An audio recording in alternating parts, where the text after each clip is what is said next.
Hello everybody, this is Chaos with Chaos Esports Productions, bringing you another viewer cast. Today we're going to be looking at a PvZ submitted by Assaadk, and he is currently in the process of trying to get promoted to Gold League, as he is playing against a Gold League Zerg player here today.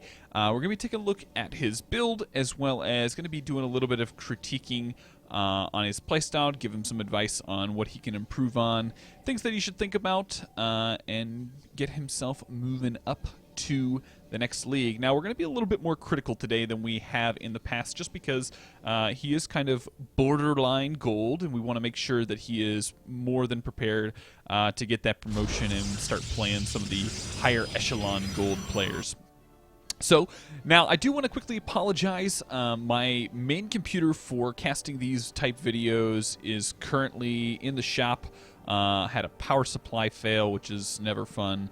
So that's going to be sent back to California, where I purchased it from, and all the warranty stuff is going to take place over the next 2 weeks. So I'm going to be recording on my secondary computer. So I'm hoping that the quality of the video as well as the audio stays nice and keen for everybody, so we are not going to be lacking anywhere there. With further ado, we are going to go ahead and get into this. Now, PvZ is a very interesting matchup right now. You know, you've got kind of the typical two styles of play. You've got your Gateway Expand and your Forge Fast Expand. Those tend to be the you know, the most traditional routes here in Heart of the Swarm.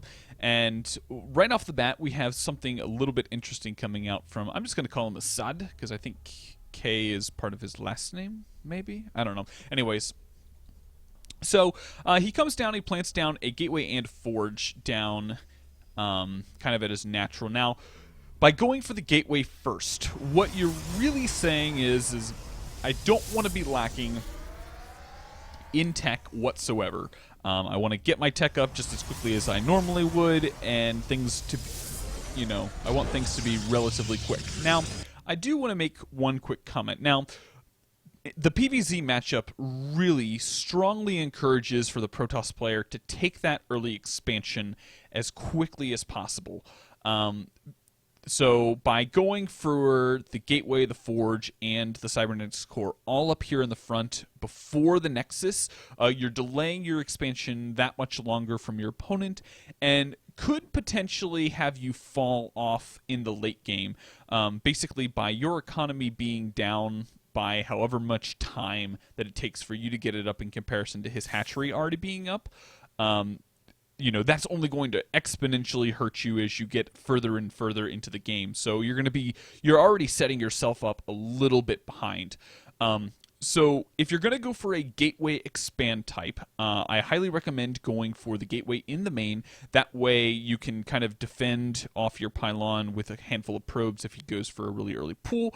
And then it also gives you the option of getting your expansion out, as well as your Cybernetics Core and your Mothership Core really, really quickly to defend off any like really early Ling harassment type stuff. So that is all I really had to say about this early part. So you're going to go ahead and get a Zealot. Now, once again, you know, you're investing a lot more minerals into units and buildings where you're not really investing anything into your expansion. You go ahead and plant down even a couple photon cannons, which is a little bit absurd because the photon, you know, the more minerals that you continue to pump into things besides your expansion, the slower it's going to take for you to get this expansion up and put you further and further behind. So what I recommend, if you're going to go for the Gateway Expand, do what I said. Go for the Gateway in the main, the Cybernetics Core, and then after the Cybernetics Core is done, you immediately plant down your Gateway, and then once you have enough gas to get your Mothership Core, go ahead and do that, and that should fend off any type of really early Ling harassment. And then, once you've got that set up, you can plant your Forge down and your other buildings to help defend off this front. Also, by doing that, you also put your Cybernetics Core in the main base, which means there's a less likelihood of it getting sniped as you get into kind of the mid potential Roach Rush type scenarios.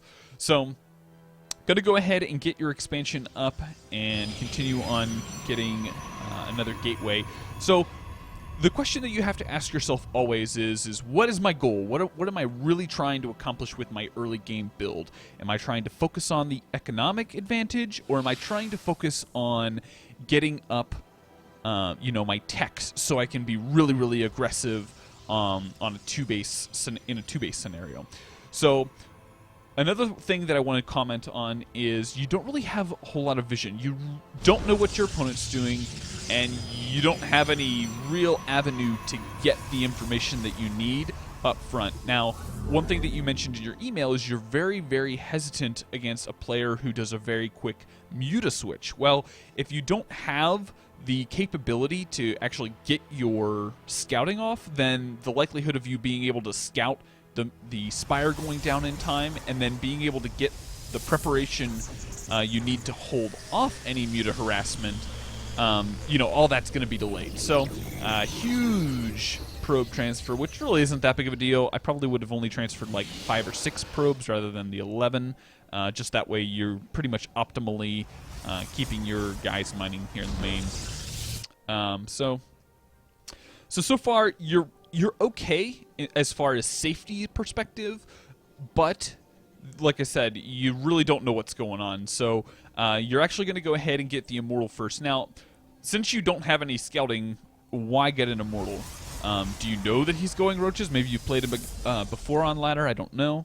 But by getting the Immortal out, you're saying, I am fairly confident that he is going to be going for something with armor that this is going to counter, which you don't know.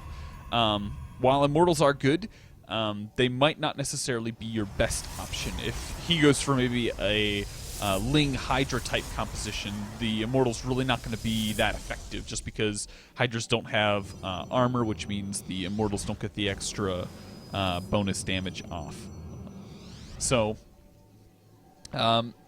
meanwhile, you're just going to continue on getting your probes. Probe production, I noticed you're only producing 1 probe at a time, and I'm not quite sure why that is. I know you have both of your nexuses on 1 hotkey, which is a little odd. 8. I've never seen 8 hotkey, but whatever.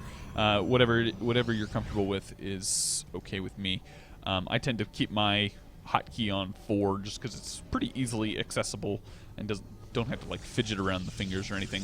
So basically at this point you're just going to be getting up some forces and getting things. So I'm going to go ahead and speed it up just a little bit, just for time's sake.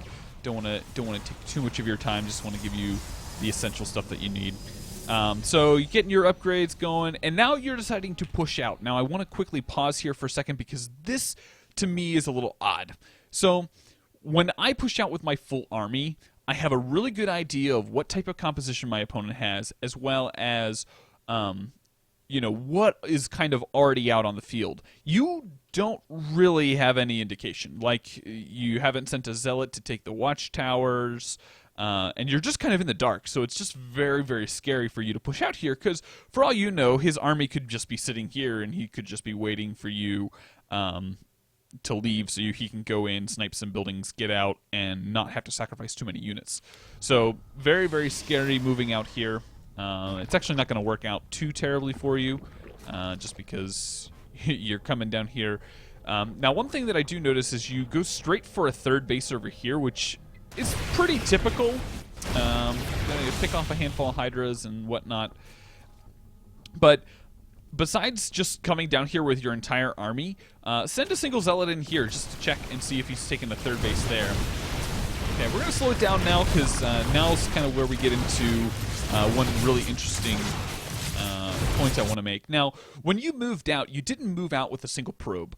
Having a single probe out on the field to plant down a handful of proxy pylons, maybe one over here, because you kind of were anticipating a base down here, and then obviously one kind of in the free range here, and then one on the high ground to reinforce with. By having a probe out with your army, you're going to give yourself the opportunity to continue on reinforcing this army and putting yourself into a better position to continue on dealing damage rather than just losing all this army straight up. So you're going to come in here, take out some of his Hydras and Queens. He has some of his Hydras on move command, which I'm not sure what with that, but he is going to start to whittle down some of your units, and you honestly just you come out on top. You have the upgrade advantage. You have you're in a good position. Now, here is where I think you make a small mistake. He's pulling all of his drones, which means he doesn't have units coming out anytime soon, so you're pretty much comfortable of staying here. One thing that I highly recommend is doing just a little bit of micro. I saw you doing a little bit of micro in the initial engagement with the Immortals going back and forth trying to minimize damage, but this is where things get a little iffy. So drones are trying to get in and get a nice surround, which they do get a pretty decent surround, and you take the time to focus down the hatchery rather than focusing down on the drones. Now, the reason why I think this is a little bit of a mistake is because, let's see. Oops, wrong button. Oh, crap. Gotta get back there. My bad. We're gonna quickly do this. I think it's this button. Yeah. So we look at the units killed, and you see that you've only killed 5 workers. So in that huge attack where you did lots of damage to his army and stuff, you really didn't get any of his economy. So the advantage that he had before you started to attack, he still has. Now granted, he is 1 base down, and he's going to be long distance mining for a period of time. But I think overall, had you focused down the drones a little bit earlier, you, 1, probably would have killed them all, and 2, would have been able to still take out the hatchery regardless of whether or not you immediately killed it and whatnot. So we'll go ahead and put it back onto faster. So you're in a pretty decent position. You're still only on 2 base, which is a little bit of an issue, and whoa, crazy number of gateways. So on 2 base, the maximum number of gateways that you can produce, that you can functionally produce out of, in conjunction with a single robotics facility, is 6 or 7. No more. Like, going up to this many gates and then 2 extra robotics facility is a little bit on the wasteful side. You should be spending a lot of this money into units and, getting your economy continually booming. A 3rd base could be an option here, and just more units at this point. And then also, I don't know, Twilight Council down yet? Twilight Council isn't quite down yet, which I think is a little bit of an issue because you want to get your +2 going ASAP. So be a little bit cautious on the number of buildings that you put down. I highly recommend, like I said, on 2 base economy, you really only want around 6 gateways and 1 robotics facility as far as production is concerned. Once you get that 3rd base up, then you can throw down 1 extra robotics facility and a couple more gateways, and that should be okay. But that's 3 base pretty much only. So you're going to be getting your Twilight Council and getting up your 3rd gas or 3rd, 4th gas as well. These gases probably could have gone down a little bit later as you've been mining on, more than 20 probes for a long period of time. So he's going to come in here and try and get a counterattack going, and we're going to talk a little bit about this in future because I do want to make one quick comment. So you come in here, the Zealots are doing the Zealots were doing a really good job. They were getting a lot of damage done, and you actually whittled down his army pretty well. Now, one thing that I highly recommend doing is whenever you're in an engagement like this and you're going to pull out, make sure you get rid of the Zealots.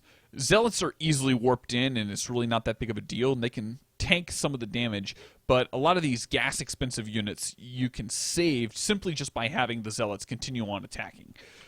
So rather than losing all these units for more or less free, you can actually take out a handful of Hydras and feel good about those getting some damage done. So he's going to come in here, try and focus down the Cybernetics Core, which he doesn't really get a whole lot done, and you're just kind of doing your thing at this point. So you're going to push out and try and pressure him a little bit to get off your back. Go ahead and speed it up a little bit because we are still pushing for time a little. So continue on warping in, and now that we're at the late game, so this is where scouting becomes really crucial. You had made comment that you're really, really scared of that Mutaswitch, and to me, if you're really scared of a Mutaswitch, quite honestly, rather than planting down these two extra robotics facilities, plant Stargates down. I mean, if you're that worried about it, you know, 2 robotics facility production is okay, but if you've got the flexibility, you might as well plant down the Stargates and just be prepared to start producing Phoenix, because obviously he's been on Hydra for a serious amount of time and really isn't going to have the gas to sustain a heavy muta count. So even if it's just 1 or 2 Phoenix, that should be more than enough to deal with anything. So he's going to come in here, get a little bit mixed up with your Zealots, and unfortunately they don't get quite the damage that you wanted done. But with this many Immortals, all those roaches are going to get hammered down pretty fast. And at this point, you're in a really good position. You're not really worried about too much. You're getting your Templar Archives, which I think is a great idea. And then you're starting to think about double upgrades, which is also good. Now, the only caveat to this army right now is you don't have that many Stalkers, and since you see him producing lots of a handful of mutas, that's something that you need to be thinking about. Obviously, more Stalkers are going to give you the flexibility to get the damage off on the mutas that you need, and then also give you the extra, some extra DPS to deal with any ground forces as well. And once again, you're focusing on the hatcheries, which, while, minimizing the amount of bases that he has, is really only going to minimize the mineral count that he currently has for a very short period of time. And then these guys are just going to take out, actually going to get the upgrade, which is, okay, there we go. So yeah, going to get the upgrade and feeling pretty good about it. At this point, yeah, I'd say this game is more or less over. You really didn't need to do much from here, quite honestly. You could probably take this entire army, move into his natural, and win. So yeah, so let's recap a little bit. Major things that I want to say that you should look at is your early game build and try to figure out what you want to accomplish. Do you want to go for that gateway expand? Are you looking for a forge fast expand type? What are you trying to do?